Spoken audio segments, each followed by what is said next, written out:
What happened when you gave the wrong person a second chance? The Excel spreadsheet on my laptop screen might as well have been a death certificate. $47,000. That's how much Emma had taken from our business account over the past 8 months, buried in fake vendor payments and inflated expense reports. I'd been staring at the numbers for 3 hours now, my coffee long gone cold, hoping I'd somehow miscalculated. But there was no mistaking it. The woman I trusted with everything, my best friend since college, my business partner, the person who'd stood as my maid of honor just 2 years ago, had been stealing from me. My phone buzzed. A text from Emma, drinks tonight? The Morrison client loved our pitch. Clinking glasses. Our pitch. Right. The same Morrison client who called me yesterday asking why I seemed so disconnected during meetings and whether Emma was really carrying the whole project alone. I'd laughed it off then, assuming Mr. Morrison had just caught me on an off day. Now I understood what had really happened. I scrolled through my recent emails, searching for other red flags I'd missed. There it was, a forwarded message from our biggest client, TechFlow Industries, where Emma had CC'd their CEO on concerns about my declining performance and lack of attention to detail. The email was dated last Tuesday, the same day I'd been home with food poisoning. My hands shook as I clicked through more messages. Emma had been systematically undermining me for months, planting seeds of doubt about my competence while positioning herself as the reliable, steady partner. The worst part? She was good at it. Subtle enough that I'd attributed the client's cooler attitudes to normal business fluctuations. The front door chimed, our office was in a converted Victorian house in downtown Portland, and Emma insisted on keeping the original doorbell. I quickly minimized the spreadsheet as her heels clicked across the hardwood floors. Sarah. You'll never guess what happened. Emma breezed into my office, her blonde bob perfectly styled despite the October rain. She'd always been the polished one between us, while I favored comfortable sweaters and minimal makeup. Morrison wants to expand the contract. We're looking at maybe $60,000 more. Even now, after what I discovered, she said we like nothing had changed. That's great, I managed, studying her face. Did she know that I knew? Her green eyes sparkled with what looked like genuine excitement, but then again, Emma had always been a good actress. It's what made her so effective with clients. I was thinking we should celebrate. Maybe that new wine bar on Burnside? She perched on the edge of my desk, same as she'd done 1,000 times before. You seem stressed lately. Everything okay? The audacity was breathtaking. Here she was, expressing concern for my well-being while actively sabotaging me. Part of me wanted to confront her right then, to throw the evidence in her face and watch her try to explain it away. But another part, the part that remembered late nights building this company together, remembered her holding my hair back when I was sick in college, remembered all the dreams we'd shared, that part held me back. Just tired, I said. Rain's getting to me. Well, we can't have that. Our clients need you at your best. She smiled, but something flickered in her expression. A micro-expression I might have missed if I wasn't looking for it.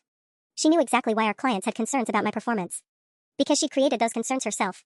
After Emma left for her client dinner, which I now suspected was another opportunity to poison someone against me, I stayed in the office until nearly midnight, diving deeper into our financial records. What I found made the initial $47,000 look like pocket change. She'd been systematically inflating our expenses for over a year. The fancy office furniture she'd insisted we needed? Marked up 40% with the difference going to a shell company. Our upgraded software packages? Half of them didn't exist. Even our business insurance premiums had been padded, with Emma pocketing the surplus. By my calculations, she'd stolen close to $78,000 total. But the financial theft wasn't the worst of it. I found a folder buried in our shared drive labeled Partnership Restructure, created just 3 weeks ago. Inside were documents outlining a plan to buy me out at significantly below market value, along with a detailed dossier of my supposed shortcomings as a business partner. She'd been building a case against me, documenting every sick day, every client meeting I'd missed, every project deadline that had gotten tight. The most damning document was a draft email to our lawyer, dated yesterday. Sarah's performance issues are affecting client relationships and company profitability. I need to explore options for protecting the business, possibly including a forced partnership dissolution. My phone rang at 11:47 p.m. Emma. Hey, are you still at the office? I saw the lights on when I drove by. I minimized the incriminating files. Just catching up on some paperwork. You work too hard. Listen, I've been thinking about what we discussed, about you seeming stressed. Maybe you should take a few days off? I can handle the Morrison project alone, and the TechFlow presentation isn't until next Thursday. Every word felt like a chess move. She was trying to create more evidence of my unreliability, more ammunition for her hostile takeover. Actually, I'm feeling better, I said. I'd rather stay involved. A pause. Of course. I just thought, well, Mr. Morrison mentioned you seemed distracted during our last call. I didn't want to bring it up, but maybe some rest would help. There it was, the knife, twisted with surgical precision. She was forcing me to acknowledge the concerns she'd planted while positioning herself as the caring friend just looking out for me. When did you talk to Morrison? I asked. Oh, he called this afternoon while you were in the bathroom. Nothing major, just wanted to confirm some deliverable dates. Her tone was casual, but I caught the slight defensiveness. I handled it. I bet she did. After hanging up, I sat in the dark office, listening to the rain tap against the windows. Emma and I had signed our partnership agreement in the same room 3 years ago, toasting with champagne and talking about building something that would last. We'd been so naive then, thinking friendship was enough to protect us from the ugly realities of business. My laptop chimed with a new email. Morrison Industries, sent to Emma's address but CC'd to me. Emma, thank you for the honest conversation today about the partnership dynamics at your firm. Your professionalism in handling a difficult situation speaks well of your character. Let's discuss transitioning to a single point of contact going forward. My blood turned to ice. She'd already started positioning herself as Morrison's primary contact, painting herself as the responsible partner dealing with a problematic colleague. This wasn't just theft, it was a complete professional assassination. I grabbed my phone and scrolled through my contacts until I found the number I needed. Dr. Rachel Chen, my therapist, had given me her emergency line months ago. It was time to use it. Some betrayals cut so deep, you need professional help just to figure out how to breathe again. Dr. Chen agreed to see me the next morning, squeezing me into her 7 a.m. slot before her regular appointments. I barely slept, tossing between rage and disbelief until my alarm went off at 5:30. By 6:45, I was sitting in her familiar beige office, clutching a manila folder containing printouts of everything I'd discovered. "Sarah, you look exhausted, Dr. Chen said, settling into her chair with her usual warm but direct demeanor. "Tell me what's happened." I laid it all out, the stolen money, the client manipulation, the systematic campaign to destroy my reputation. Dr. Chen listened without interruption, occasionally taking notes. When I finished, she was quiet for a long moment. "How are you feeling right now?" "Like an idiot," I said, surprising myself with the venom in my voice. How did I miss this? 3 years of partnership, 12 years of friendship, and I never saw it coming. "Betrayal blindness is a real psychological phenomenon," Dr. Chen said gently. "When someone we trust violates that trust, our minds often filter out warning signs to preserve the relationship. It's a survival mechanism. Well, it's a terrible one. Sarah, I want you to consider something before you decide how to handle this. What outcome are you hoping for?" The question caught me off guard. I want Emma to face consequences. I want our clients to know the truth. I stopped, realizing I was clenching my fists. I want to destroy her the way she tried to destroy me. That's understandable. But is that the outcome that serves you best in the long run? I stared at her. You think I should just let this go? I think you should explore all your options before choosing the nuclear one. Have you considered confronting Emma directly? Sometimes people act out of fear or desperation. There might be circumstances you don't know about. 20 minutes later, I was walking to my car, Dr. Chen's words echoing in my head. She'd made a compelling case for giving Emma a chance to explain herself. Maybe there were debts I didn't know about, family emergencies, medical bills. Maybe the client manipulation was a panic response to financial pressure. My phone rang as I unlocked my Honda. My mom. "Hi, sweetie. I know it's early, but Dad and I wanted to catch you before work. How are things with the business?" I almost laughed. Perfect timing. "Actually, Mom, I'm dealing with some partnership issues." "Oh no. Is Emma okay?" She seemed a little stressed when we saw her at the farmer's market last weekend. My heart stopped. "You saw Emma? When?" "Saturday morning. We were buying those pears you like, and she was there with some tall man. Very handsome. She introduced him as her boyfriend, Marcus, I think. They seemed quite cozy." Marcus. Emma had told me she was single, claimed she was too focused on the business for dating. Another lie, but a small one compared to everything else. Still, it stung. We used to tell each other everything. "Sarah? Are you there?" "Yeah, sorry. What did you talk about?" "Oh, just caught up a bit. She mentioned how worried she's been about you, said you've seemed overwhelmed lately and she's been trying to pick up the slack. Such a good friend, looking out for you like that." The conversation lasted another few minutes, but I barely heard it. Even my parents, people who'd known me for 28 years, were buying Emma's narrative about my declining performance. How many other people in my life had she poisoned against me? By the time I reached the office, I'd made my decision. Dr. Chen was right about one thing, I needed to confront Emma directly. But not for the reasons she'd suggested. I needed to look Emma in the eye when I gave her the chance to come clean. I needed to know if there was any trace left of the person I'd once called my best friend. I needed to know if she felt even a shred of remorse before I burned her entire world down. Emma's car pulled into the parking lot at exactly 9:15, same as always. Time for the most important conversation of our partnership. I watched Emma through the window as she gathered her things from her silver Lexus, another purchase I now questioned the timing of. She bought it 6 months ago, claiming a client bonus that I'd never seen documented in our books. The pieces were falling into place with sickening clarity. My phone buzzed with a calendar reminder, Morrison Industries final presentation review, 2 p.m. Right. In 5 hours, we were supposed to present the completed marketing strategy that would secure our biggest contract yet. The irony wasn't lost on me that Emma had scheduled this confrontation for the same day she planned to sideline me with our most important client. The front door chimed, and I heard Emma's voice, unusually cheerful. "Sarah? I brought coffee. That lavender latte you like from Stumptown." She appeared in my doorway holding 2 cups, her smile bright and practiced. For a moment, I saw her as our clients must, polished, competent, trustworthy. No wonder they believed her version of events. "Thanks," I said, accepting the coffee but not drinking it. "Emma, we need to talk." "Of course." I was actually hoping we could go over the Morrison presentation one more time. I made a few tweaks to the budget projections last night. She settled into the chair across from my desk, crossing her legs with that familiar confidence that had once made me proud to call her my partner. "This isn't about Morrison." I opened my laptop and turned the screen toward her. "This is about the $78,000 you've stolen from our company." The change in Emma's expression was instantaneous but fleeting, a flash of panic that disappeared so quickly I might have imagined it. Within seconds, her face arranged itself into a mask of confusion and hurt. "Sarah, what are you talking about? Stolen money?" She leaned forward, her brow furrowed with what looked like genuine concern. "Are you feeling okay? You've seemed really paranoid lately." There it was again, the gaslighting, so smooth I could see how I'd fallen for it before.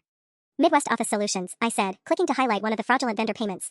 "Charged us $3,200 for office furniture last month. Except Midwest Office Solutions doesn't exist. The bank routing number traces to an account in your name." Emma stared at the screen, her jaw working silently.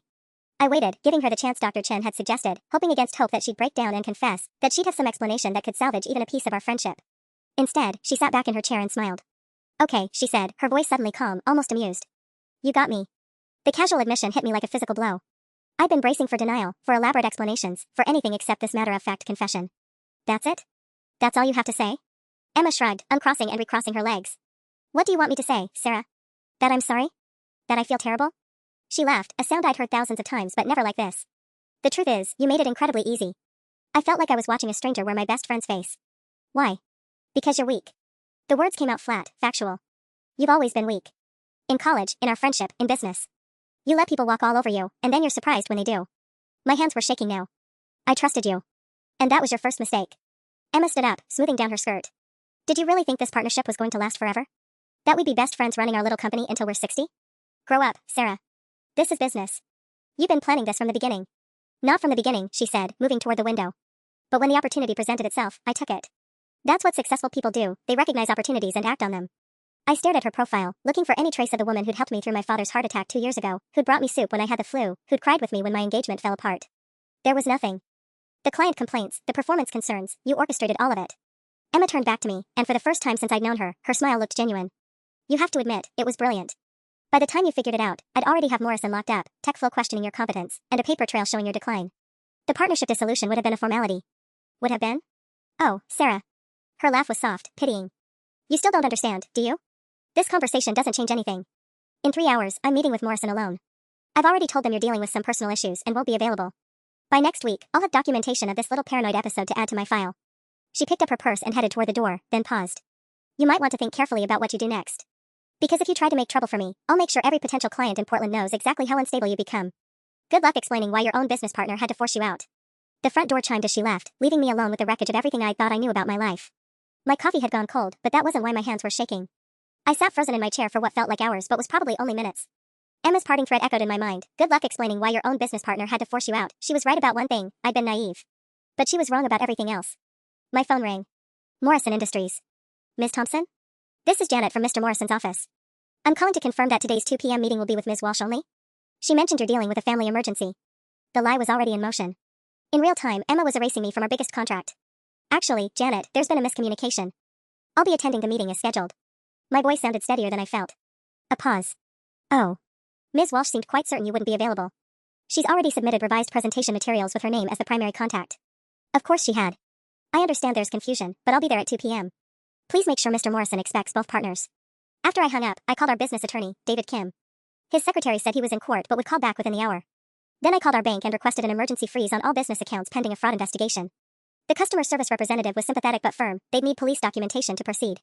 Which meant my next call had to be to Detective Maria Santos with the Portland Police Bureau's Financial Crimes Unit. I'd met her last year when our office was burglarized, and she'd impressed me with her thoroughness. Detective Santos, this is Sarah Thompson from Catalyst Consulting. I need to report embezzlement by my business partner. How much money are we talking about? $78,000 that I can prove. Possibly more. Jesus. How long has this been going on? At least a year, maybe longer. I have documentation, fake vendor payments, inflated expenses, the works. Detective Santos scheduled an appointment for 4 p.m. after the Morrison meeting. Don't confront the suspect again, she warned. And don't let her know you've contacted police. People do desperate things when they feel cornered.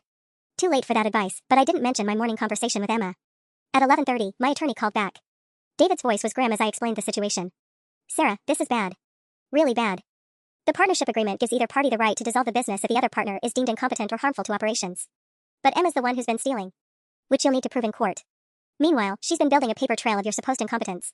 If she files first, you'll be fighting an uphill battle. My stomach dropped. What are my options? File a police report immediately. Get restraining orders on the business accounts. Document everything. And Sarah? You might want to consider that she's been planning this longer than you think. After hanging up, I opened our shared Google Drive and started downloading every file I could access. Halfway through, I noticed something that made my blood run cold. Emma was online, and files were being deleted in real time. Our client contact lists, project histories, financial records, she was systematically destroying evidence. I worked frantically to save what I could, but Emma was faster. Years of our work together vanished with each refresh of the screen. By noon, she'd wiped everything except the most basic files, and those only because I'd been quick enough to make local copies. My phone buzzed with a text from Emma. Hope you're feeling better. Don't worry about Morrison, I've got everything handled. Take care of yourself. Smiling face with smiling eyes. The emoji felt like a slap. At 1:45 p.m., I walked into Morrison Industries' downtown office building, my laptop bag heavy with printed evidence and my recorded conversations with Detective Santos and David Kim fresh in my mind. Emma was already there. I could see through the glass conference room windows, charming Mr. Morrison and his team with that radiant smile I'd once admired. She looked up as I approached, and for just a moment, her composure cracked. Then she stood, extending her hand as if greeting a client. Sarah. What a surprise. I thought you were taking the day off. Mr. Morrison looked confused. Ms. Walsh, I thought you said Ms. Thompson was dealing with a family emergency? The room went silent.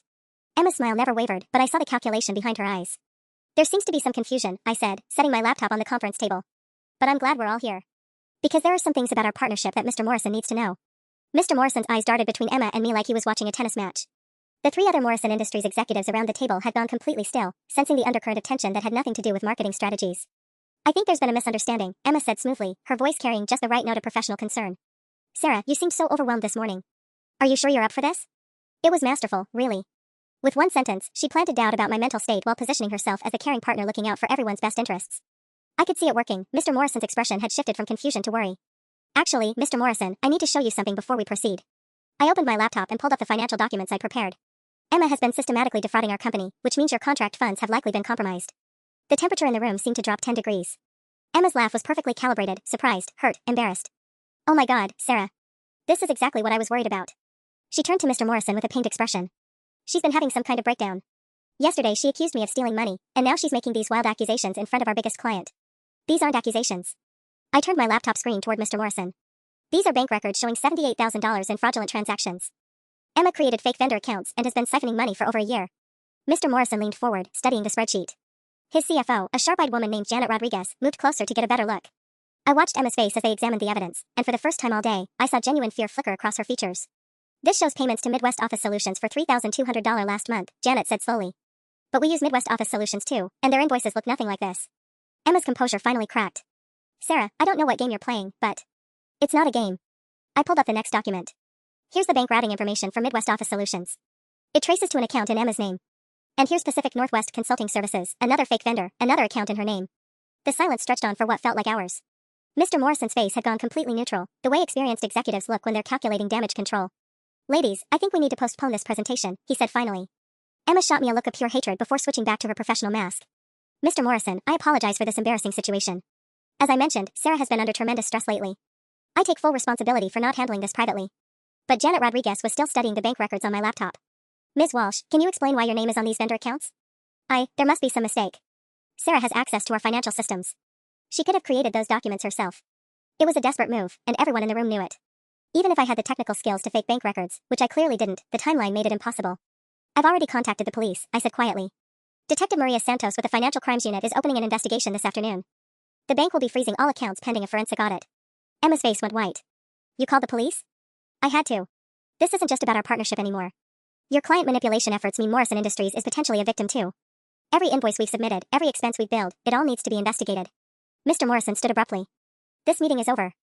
Janet, please review every transaction we've had with Catalyst Consulting over the past 18 months. I want a full audit by Friday. As the Morrison team filed out, Emma grabbed my arm. Her grip was tight enough to leave marks. You have no idea what you've just done, she whispered. I will destroy you for this. But her threat felt hollow now. Because I'd finally stopped being afraid of her. The Morrison meeting had ended 3 hours ago, but I was still sitting in my car in their parking garage, hands gripping the steering wheel. Emma's threat echoed in my mind. I will destroy you for this. I thought confronting her publicly would give me the upper hand, but now I wasn't so sure. My phone had been buzzing nonstop. Missed calls from TechFlow Industries, Creative Solutions Northwest, and at least 4 other clients. Word was spreading fast through Portland's tight-knit business community, and I had a sinking feeling about what story they were hearing. The first voicemail confirmed my worst fears. Sarah, this is Rebecca Chen from TechFlow. Emma just called with some very concerning information about your mental health and the stability of your partnership. We need to discuss the status of our project immediately. Please call me back. Emma was making good on her threat faster than I'd expected. I scrolled through my recent calls and found 3 more from existing clients, plus one from Jennifer Walsh at Portland Business Weekly. A reporter. Emma had called a reporter. My hands shook as I dialed Detective Santos. Thompson? I was just about to call you. We've had an interesting development. Emma's calling our clients, I said. She's telling them I'm having a mental breakdown. That's not our biggest problem right now. Santos's voice was grim. I ran a preliminary check on your business accounts. The $78,000 you documented? It's back. I felt like I'd been punched in the stomach. What do you mean, it's back? Every fraudulent transaction you showed me has been reversed as of 2 hours ago. Midwest Office Solutions, Pacific Northwest Consulting, all of it. The money's been returned to your main business account with transaction notes claiming accounting error corrections. I stared out at the concrete walls of the parking garage, trying to process what this meant. She's covering her tracks. More than that. I also received a very interesting phone call from a Dr. Patricia Whitman. She claims to be Emma Walsh's therapist, and she's very concerned about false accusations being made by an unstable individual. The parking garage suddenly felt like it was closing in on me. Emma doesn't have a therapist named Patricia Whitman. She sees Dr. James Murray, and only for couples counseling with Marcus. Marcus? Her boyfriend. The one she told me didn't exist. I rubbed my temples, feeling the beginnings of a migraine. Detective, she's building a counter-narrative. By the time you investigate, it'll look like I made everything up. Sarah, I need you to listen carefully. Do you have somewhere safe you can stay tonight? Someone who might try to verify your story independently? Why would I need? Then it hit me. You think she's dangerous. I think she's cornered, and cornered people make unpredictable choices. The level of planning you described, the systematic manipulation, this isn't amateur hour. She's been thinking several moves ahead this entire time. After hanging up with Santos, I sat in the parking garage for another 20 minutes, watching office workers head home to their normal lives. My phone buzzed with a text from an unknown number. Hi Sarah, this is Marcus Chen, Emma's boyfriend. She's very worried about you and asked me to reach out. I'm a licensed clinical psychologist, and I'd like to offer some professional resources that might help during this difficult time. Marcus Chen. Not Marcus something else like my mother had said. The same last name as Dr. Rebecca Chen from TechFlow Industries. The same last name as my therapist, Dr. Rachel Chen. With trembling fingers, I googled Marcus Chen Psychologist Portland. His practice website showed a professional headshot of the man my parents had seen with Emma at the farmer's market. But more importantly, it showed his specialization, forensic psychology and competency evaluations for legal proceedings. Emma hadn't just found herself a boyfriend. She'd recruited an expert witness. My phone rang. Dr. Rachel Chen. Sarah, I've received some very troubling calls today about your well-being. I think we need to schedule an emergency session. Dr. Chen, are you related to a psychologist named Marcus Chen? A long pause. He's my nephew. Sarah, what's going on? The web Emma had woven was more sophisticated than I'd imagined.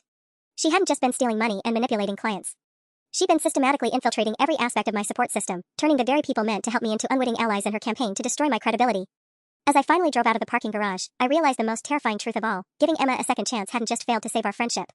It had given her exactly the time and information she needed to ensure that when this was over, no one would believe anything I said ever again. I drove straight to my parents' house in Laurelhurst, my mind reeling from the Marcus Chen connection. If Emma had been planning this for months, what else had she orchestrated? How deep did this conspiracy go? Mom answered the door in her gardening clothes, soil still under her fingernails from her afternoon rose tending. Sarah. What a lovely surprise. I was just thinking about calling you. Mom, I need to ask you something specific about seeing Emma at the farmer's market. What exactly did she say about me? Her smile faded at my tone. Honey, you look terrible. Come in, let me make some tea. Please, just tell me what she said. Mom guided me to the kitchen table, the same one where I'd done homework for 12 years. She mentioned that you'd been having a rough patch. Difficulty sleeping, anxiety about the business. She seemed genuinely concerned, said she was trying to take on more responsibility so you could get the help you needed. My stomach clenched. Help? What kind of help? Therapy, I assumed. She said you'd been resistant to the idea but that she was working on convincing you. Mom's brow furrowed. Sarah, what's wrong? Emma made it sound like you two had discussed this. Before I could answer, Dad appeared from his study, reading glasses perched on his nose. Sarah? Everything all right? You look upset. When did you first meet Marcus? I asked. Marcus? Dad looked confused. Oh, Emma's boyfriend. Nice fellow. We only chatted for a few minutes, but he seemed very knowledgeable about stress management techniques. Actually gave me some good tips for dealing with work pressure. The room started spinning slightly. Emma had used my own parents to establish Marcus's credibility as a mental health expert. Every casual conversation, every concerned comment about my well-being, it had all been laying groundwork for this moment. My phone buzzed with an email from Portland Business Weekly. The subject line made my blood run cold: request for comment, partnership dissolution and mental health crisis. I need to use your computer, I said, already heading toward Dad's study. The draft article was worse than I'd imagined. Jennifer Walsh had written a sympathetic piece about the challenges of business partnerships when mental health issues arise. Emma was quoted extensively, painting herself as a loyal friend trying to protect both the business and my dignity. Sarah's been struggling for months, the article quoted Emma saying. I kept hoping she'd seek professional help voluntarily. The accusations she's making now about financial impropriety and conspiracy theories involving my boyfriend and her therapist, they're clearly the product of someone in crisis. I just want her to get the help she needs. The article mentioned financial irregularities that had been quickly resolved once the accounting errors were identified. It quoted an unnamed source at Morrison Industries confirming that I had made concerning accusations during a client meeting, and referenced Dr. Patricia Whitman's professional concerns about delusional thinking patterns. There was even a quote from Marcus Chen, identified as a forensic psychologist familiar with the case, discussing how paranoid delusions often manifest in trusted relationships first. The article was scheduled to run in tomorrow's print edition. By morning, everyone in Portland's business community would know that Sarah Thompson had suffered a mental breakdown and made false accusations against her devoted business partner. I called Jennifer Walsh directly. Ms. Walsh, this is Sarah Thompson from Catalyst Consulting. I understand you're running a story about my partnership with Emma. Ms. Thompson. Thank you for calling. I was hoping to get your perspective. Several sources have expressed concern about your recent behavior. Would you like to comment? Yes, I would. Emma Walsh has embezzled $78,000 from our company over the past year. I have bank records, fake vendor documentation, and a police investigation to prove it. A pause. I see. Ms. Walsh mentioned you might make these claims. Do you have any independent verification of this alleged embezzlement? Any witnesses who aren't personally involved in the situation? The question hung in the air. Emma had isolated me so completely that I had no allies left. Every piece of evidence I'd gathered could be dismissed as fabrication by someone in the midst of a psychological crisis. The police investigation will prove everything, I said weakly. Ms. Thompson, I've spoken with Detective Santos. The financial irregularities you reported have been resolved, and she's concerned about your mental state. Perhaps you should focus on getting the help you need rather than making serious accusations you can't support. After she hung up, I sat in Dad's leather chair, staring at the article that would destroy what remained of my professional reputation. Emma had won. She played a game I didn't even know existed, and by the time I realized what was happening, she'd already claimed victory. But as I read the article one more time, I noticed something that gave me the first spark of hope I'd felt all day. Emma had made one small, crucial mistake. The mistake was buried in the third paragraph of Jennifer Walsh's article, easy to miss unless you knew what to look for. Emma had told the reporter that she'd discovered the accounting errors during a routine quarterly review last Tuesday and immediately began correcting them.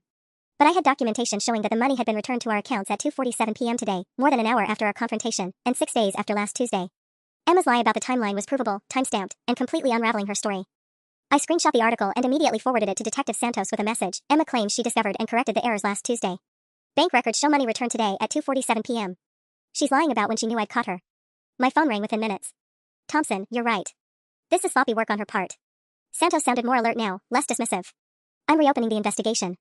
The timeline discrepancy gives us grounds to subpoena her personal banking records. What about the reporter? The article goes to print in 4 hours. Let me handle that. I'm calling Portland Business Weekly right now to request they hold the story pending an active police investigation. False statements to media during a criminal investigation carry their own charges. After hanging up, I found my parents hovering in the doorway of the study, clearly having overheard enough to be worried. Sarah, what's really going on? Dad asked, settling into the chair across from me. I told them everything, the stolen money, the client manipulation, the systematic campaign to destroy my credibility. By the time I finished, Mom was crying and Dad's face had gone hard with anger. That manipulative little witch, Mom said, which shocked me because I'd never heard her use even mild profanity. She played us all, didn't she? Made us part of her lie. My phone buzzed with a call from an unknown Portland number. I let it go to voicemail, then listened to the message on speaker. Sarah, this is David Kim from Morrison Industries. I'm Mr. Morrison's nephew and I handle their legal affairs. Emma Walsh contacted me an hour ago claiming you've been harassing their employees and making threats. She's requesting a restraining order. This seems like a misunderstanding, but I wanted to give you a chance to explain before we proceed. I stared at the phone. Another connection I hadn't seen coming. Emma had somehow identified and targeted people in my professional network, building relationships that could be weaponized at the right moment. How is this possible? I whispered. How did she know who to approach? Dad was already pulling up LinkedIn on his computer. Let's find out. What's Emma's profile look like? Emma's LinkedIn showed 847 connections in the Portland metro area. As I scrolled through them, a pattern emerged that made my skin crawl. She'd systematically connected with family members, colleagues, and associates of everyone in my professional circle. Marcus Chen, Dr. Patricia Whitman, David Kim, even my dry cleaner's business partner. She'd been building a network designed to destroy me for months, maybe longer. But as I stared at the screen, I noticed something else. Emma's most recent connection, added just 3 hours ago, Jennifer Walsh from Portland Business Weekly. They weren't just professional acquaintances. Emma had specifically targeted the reporter who would write the story about my supposed mental breakdown. My phone rang again. Detective Santos. Sarah, I need you to get to the police station immediately. We just received a very interesting call from Jennifer Walsh. Apparently, Emma approached her 2 weeks ago with this story, long before you ever confronted her about the money. The timeline keeps getting more interesting. As I grabbed my keys, my phone lit up with a text from Emma. I hope you're getting the help you need. Don't contact me again. She still thought she was winning. But for the first time in days, I knew something she didn't. The police station smelled like burnt coffee and industrial disinfectant. Detective Santos led me to a small conference room where Jennifer Walsh was already seated, her laptop open and a digital recorder on the table between us. Ms. Thompson, thank you for coming in, Jennifer said, her tone completely different from our phone call 2 hours earlier. I owe you an apology. After Detective Santos contacted me, I did some digging into the timeline Emma provided, and several things don't add up. Santos pulled out a thick folder. Tell Sarah what you told me about Emma's initial approach. Jennifer shifted uncomfortably. Emma contacted me on October 3rd, that's 2 weeks ago, saying she was worried about a business partner who was showing signs of mental instability. She asked if I'd ever covered stories about partnership dissolutions due to psychological issues. My heart hammered against my ribs. October 3rd was 3 days before I'd even discovered the fake vendor payments. Emma had been planning to destroy my reputation before I caught her stealing. She provided me with what she called documentation of concerning incidents, Jennifer continued, pulling up files on her laptop. Supposed emails where you'd been hostile to clients, screenshots of erratic text messages, even a voice recording of you allegedly having an outburst during a team meeting. Can I hear the recording? Jennifer clicked play. My own voice filled the small room. I can't take this anymore. The pressure, the deadlines, Emma always having to clean up my mistakes. Maybe I'm just not cut out for this business. I stared at the recorder in horror. I never said that. I mean, those might be my words, but not in that context. Audio manipulation software is incredibly sophisticated now, Santos said grimly. Someone with basic technical skills can splice together phone conversations, video calls, even voicemails to create entirely fabricated statements. Jennifer nodded. Emma sent me 12 different pieces of evidence over the past 2 weeks. After Detective Santos called, I had our tech consultant analyze them. 7 are confirmed digital manipulations, and the rest are taken so far out of context they're essentially lies. My phone buzzed with an incoming call from Marcus Chen. I declined it and immediately received a text. Sarah, Emma is very concerned about your mental state. She's worried you might harm yourself. Please call me back so we can discuss some resources. I showed the text to Santos, who took photos of my phone screen. Classic manipulation technique, she said. Creating false urgency around suicide risk to justify involuntary psychiatric holds. We've seen this before in domestic violence cases. The conference room door opened and a tall woman in an expensive suit entered. Detective Santos? I'm Patricia Whitman. I believe you wanted to speak with me about my patient Emma Walsh. My blood ran cold. The mysterious Dr. Whitman actually existed. Actually, Santos said, we wanted to ask about your call regarding Sarah Thompson. The one where you expressed concerns about her delusional thinking. Dr. Whitman looked genuinely confused. I'm sorry, but I've never treated anyone named Sarah Thompson. I called because Emma Walsh requested that I provide a professional opinion about someone she described as a business partner in crisis, but I told her I couldn't ethically comment on someone I'd never evaluated. Santos and I exchanged glances. Dr. Whitman, did you speak with anyone at the Portland Police Department this morning? Absolutely not. I never would have contacted law enforcement about a non-patient based on second-hand information. She paused, frowning. Detective, has someone been impersonating me? The revelation hit the room like a bomb. Emma hadn't just manipulated existing relationships, she'd invented professional opinions and potentially impersonated a licensed psychologist to law enforcement. My phone rang again. This time it was David Kim from Morrison Industries. Ms. Thompson, I need to apologize. After we spoke earlier, I called my uncle to verify Emma's claims about harassment. He was very confused. Apparently Emma told him you'd been making threatening phone calls, but when he checked with his staff, no one had received any calls from you at all. Santos was taking notes furiously. Mr. Kim, would you be willing to document this discrepancy in a formal statement? Absolutely. And detective? There's something else. Emma called our office 3 weeks ago asking detailed questions about our partnership evaluation process, specifically how we'd handle a situation where one partner needed to be removed due to incompetence. At the time, I thought she was asking hypothetically. After David hung up, the room fell silent. Emma's web of manipulation was unraveling faster than she could maintain it. But I knew her well enough to realize that cornered animals were dangerous, and Emma Walsh had never been more cornered than she was right now. My phone lit up with a new text, this time from an unknown number. You should have taken the easy way out. Now this gets ugly. Santos read the message over my shoulder and immediately stood. We're getting you a protection detail. Tonight. The protection detail turned out to be Officer Janet Martinez, a compact woman with sharp eyes who looked like she could handle herself in any situation. She followed me back to my parents' house in an unmarked car, then did a complete sweep of the property before declaring it secure. Ms. Thompson, I need you to understand something, Officer Martinez said as we sat in my parents' living room. The threat you received suggests escalation.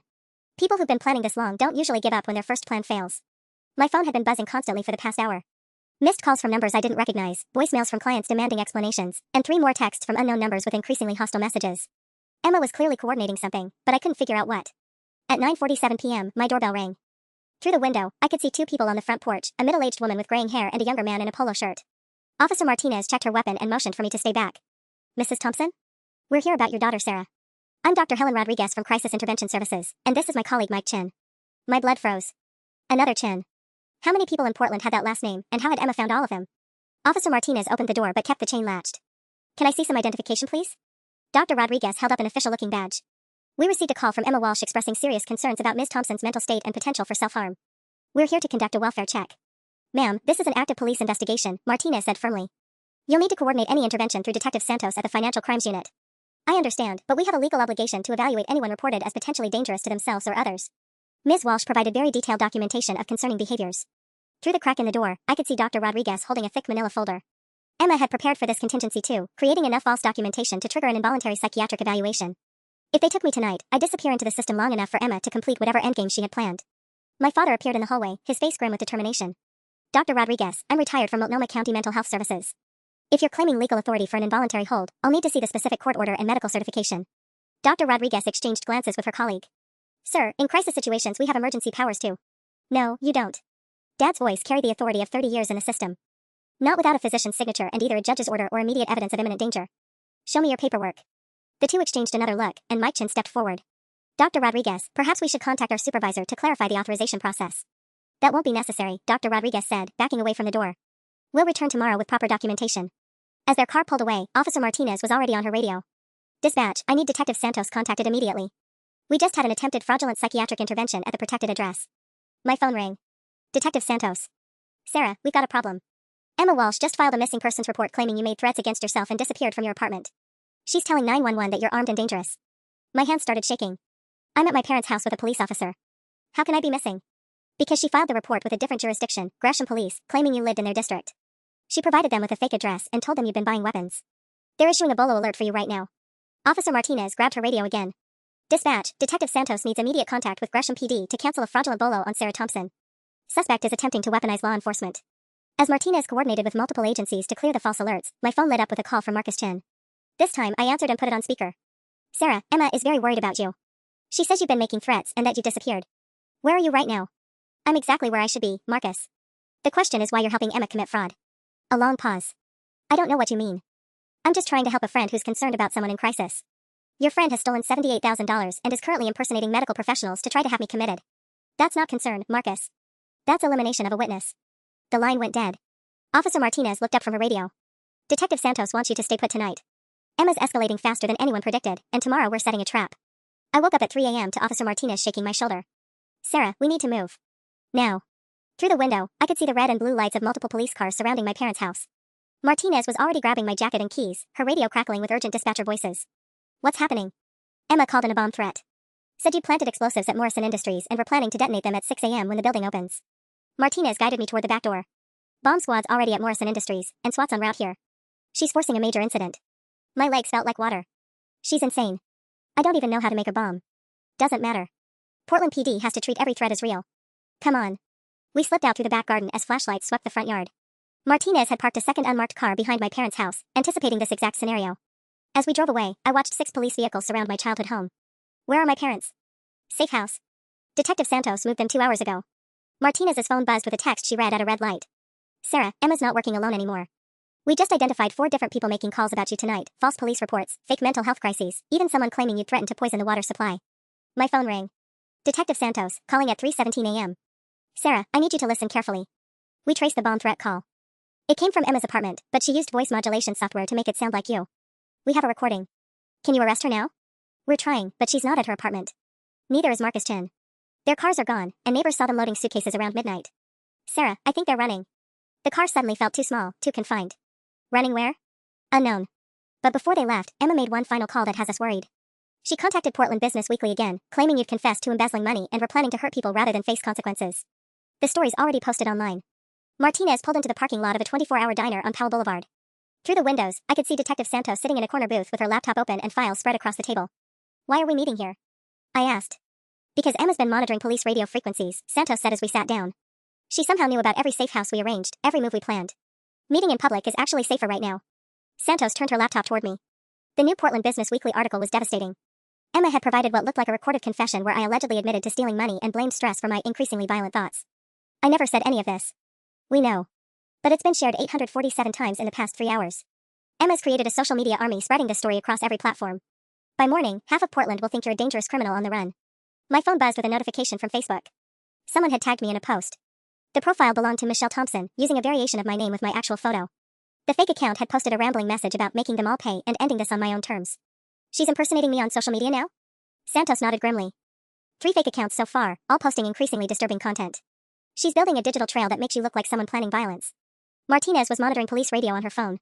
Detective, we got another problem. Emma just called 911 claiming she received a threatening voicemail from Sarah. She's playing a recording right now.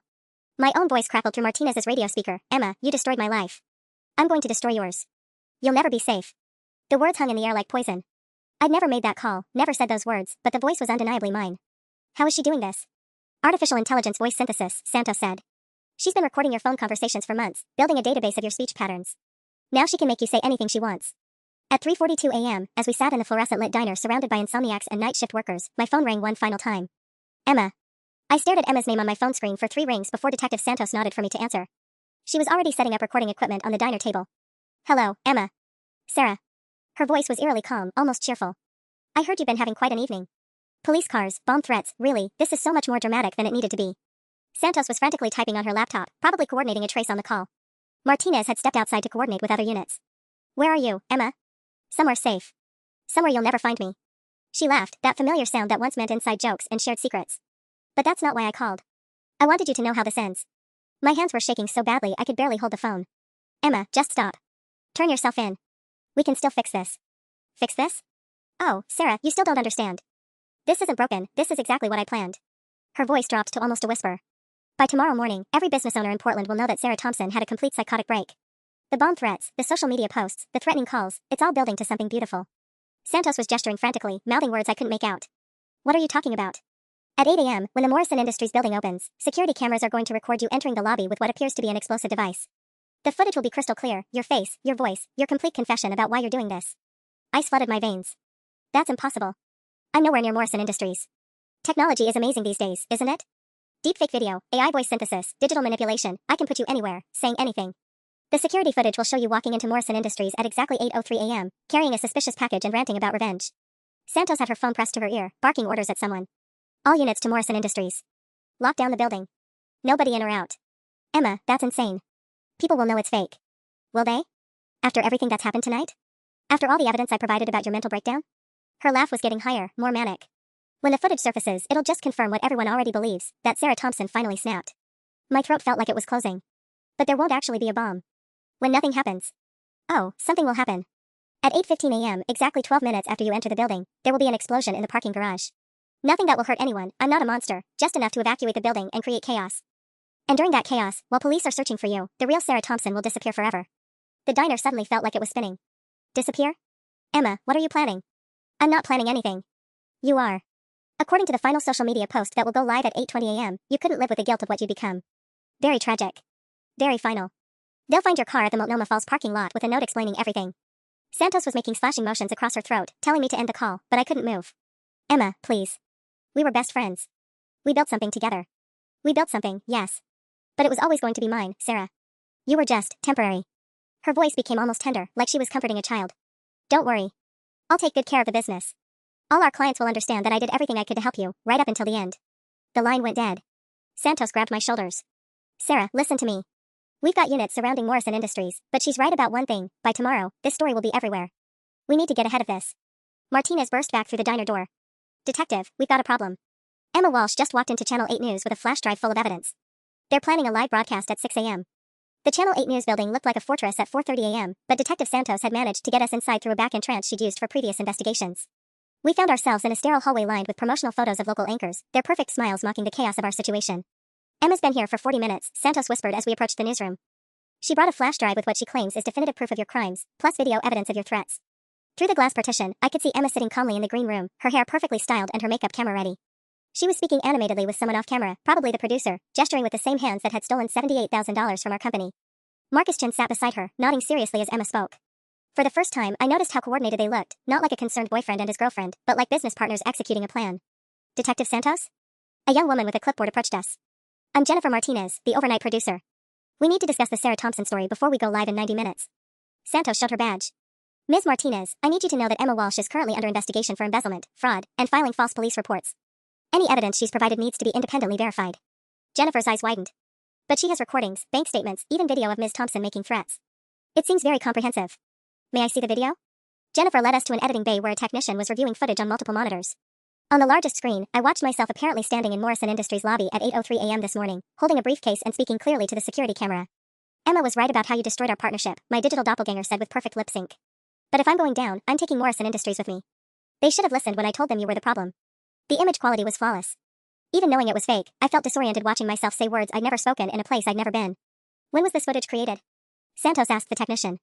According to the metadata, it was recorded this morning at 8:03 a.m. But that's impossible, it's only 4:47 a.m. now. Santos and I exchanged glances. Emma had fabricated evidence with timestamps showing events that hadn't happened yet. She was that confident in her ability to control the narrative. My phone buzzed with a text from an unknown number. Check your email. Final offer. E. The email contained a single attachment, a plane ticket to Vancouver departing at 6:15 a.m. One way. The message was brief: take this flight and disappear. New identity documents will be waiting at the gate. Stay, and the video goes live. You have 30 minutes to decide. Santos read over my shoulder. She's giving you an escape route. Or she's trying to make me look guilty by running. I stared at the ticket. If I disappear right before her evidence goes public, it confirms everything she's been saying. Through the glass partition, Emma was checking her phone. When she saw us watching, she smiled and waved like we were old friends catching up at a coffee shop. The casual cruelty of it made my stomach turn. Detective Jennifer Martinez approached us again. I need to tell you something. Emma Walsh paid our station $15,000 for guaranteed airtime this morning. She said it was urgent public safety information that couldn't wait for our normal editorial process. Santos went rigid. She bought the broadcast? It's not technically buying coverage, but she made a substantial donation to our investigative reporting fund with the understanding that her story about Ms. Thompson would air immediately. Emma had monetized my destruction, turning it into appointment television. At 5:47 a.m., 13 minutes before Emma's bought and paid for broadcast would destroy what remained of my life, Detective Santos made a decision that changed everything. Jennifer, I need to speak with your news director immediately. We're going live first. Within minutes, Santos had convinced Channel 8's news director to preempt Emma's segment with breaking news about a major fraud investigation. At 6 a.m. sharp, instead of Emma's carefully crafted narrative, Portland woke up to Detective Santos holding a press conference in the Channel 8 studio. I watched from the green room as Santos methodically dismantled Emma's lies on live television. She displayed the timeline discrepancies, the fake vendor accounts, the voice synthesis software found on Marcus Chen's laptop after their abandoned apartment was searched. Most damning of all, she played the recording of Emma's 3 a.m. phone call where she'd outlined her plan to frame me with deep fake videos. Emma Walsh and Marcus Chen are currently fugitives from justice, Santos announced to the camera. They've spent months constructing an elaborate fraud scheme designed to steal money and destroy their victim's reputation. The so-called evidence they plan to present this morning consists entirely of digitally manipulated content. Through the studio's glass partition, I watched Emma's face transform from confident anticipation to horrified disbelief. Marcus was frantically typing on his phone, probably trying to contact lawyers or coordinate their escape. But it was too late. Santos had units positioned at every exit. At 6:23 a.m., Emma Walsh was arrested on live television. The footage went viral within hours. Emma's perp walk, broadcast across every major network, showed her screaming about how I was the real criminal, how everyone would eventually see the truth. Even in handcuffs, she was still trying to control the narrative. Marcus Chen was charged as a co-conspirator. It turned out he'd been recruited specifically for his expertise in psychological manipulation and digital fraud. Their relationship was entirely fabricated, a business partnership disguised as romance. The investigation uncovered the full scope of Emma's plan. She'd been planning to steal the company for over 18 months, systematically building relationships with people in my network while documenting everything she needed to destroy my credibility. The $78,000 was just the beginning. She planned to drain our entire business account once I was eliminated. Morrison Industries not only renewed our contract but increased it by 40% after learning how Emma had tried to manipulate their decision-making. Mr. Morrison personally apologized for doubting me, and his company became a reference for how I'd handled the crisis with integrity. The Portland Business Weekly ran a front-page retraction and a week-long series about digital fraud and business partnerships. Jennifer Walsh, the reporter Emma had manipulated, won an award for investigative journalism after exposing how easily fake evidence could fool even experienced media professionals. Dr. Rachel Chen referred me to a specialist in trust trauma, someone who helped me understand that Emma's betrayal wasn't a reflection of my judgment. It was the calculated work of someone who'd studied me like a research subject for over a decade. 3 months later, I received a letter from Emma's attorney. She wanted to apologize and make amends. Dr. Santos advised me not to respond. Emma was likely hoping for a reduced sentence and was still trying to manipulate the situation. I never responded to that letter. But I kept it as a reminder of what happens when you give the wrong person a second chance. Emma had taught me the most valuable lesson of my life. Trust should be earned repeatedly, not granted automatically. She was sentenced to 6 years for fraud, embezzlement, and criminal impersonation. Marcus Chen received 4 years as an accessory. I rebuilt Catalyst Consulting stronger than before, with better safeguards and partners who earned my trust through actions, not history. Some people don't deserve second chances. The trick is learning to recognize them before they destroy you trying to prove it.